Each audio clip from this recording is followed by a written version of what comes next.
Hi, this is Roger. Care collab number 2 for today, and I will post them both in the same day because quite honestly the care collabs on my channel don't get that many views. Occasionally one of them will take off, and that's possibly because there's far more people have actually got that one. However, there won't be many that have got this one. Let's put my coffee down. As this is a small mounted plant, I'm just going to hold it up to the camera basically and chat about it. Now this is a project orchid, so obviously this gets reviewed quite frequently. Mexicoa ghiesbreghtiana. No, as in the name, Mexicoa. It comes from various regions in Mexico. Therein lies, I believe, some of the difficulty. Mark, who asked me to do this care collab, said that the other people he'd been in touch with, most of them, well, all of them I think, have lost their plant or no longer have it for unspecified reasons. That includes Lynn, which I'm surprised at. But where I think it's possible to go wrong with this is,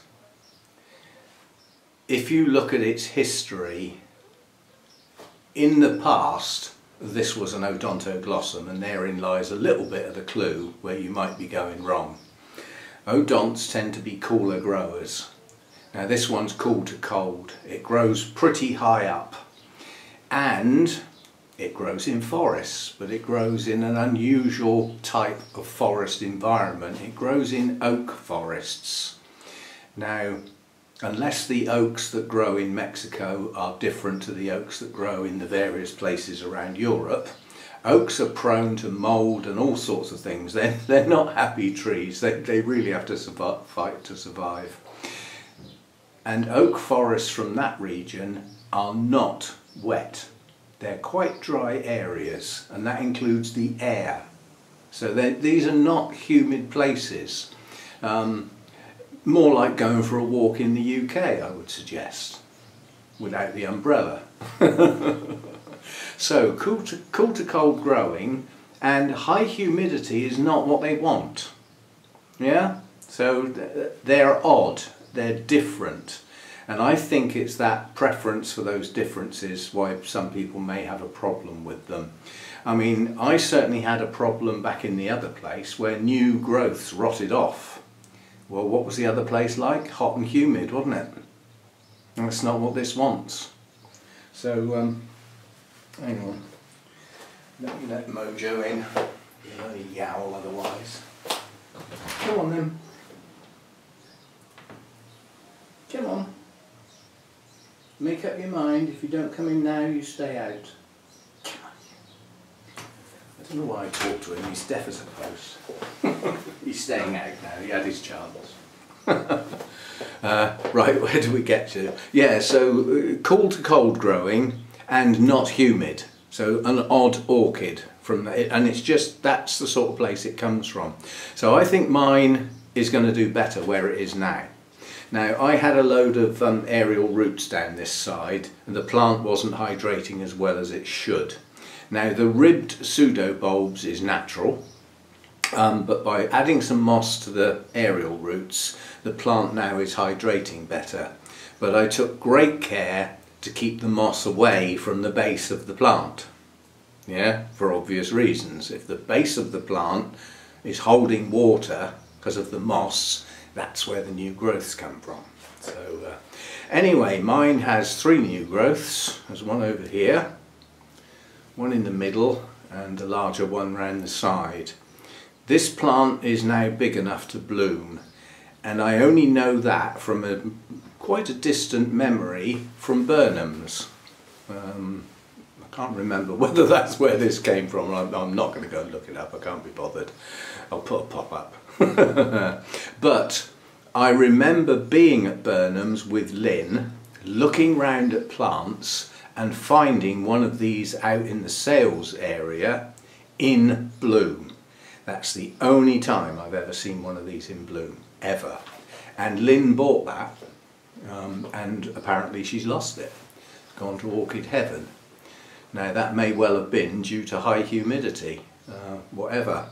But anyway, mine's growing okay. It's producing new roots at the moment to go with those new growths. They'll get down in the moss.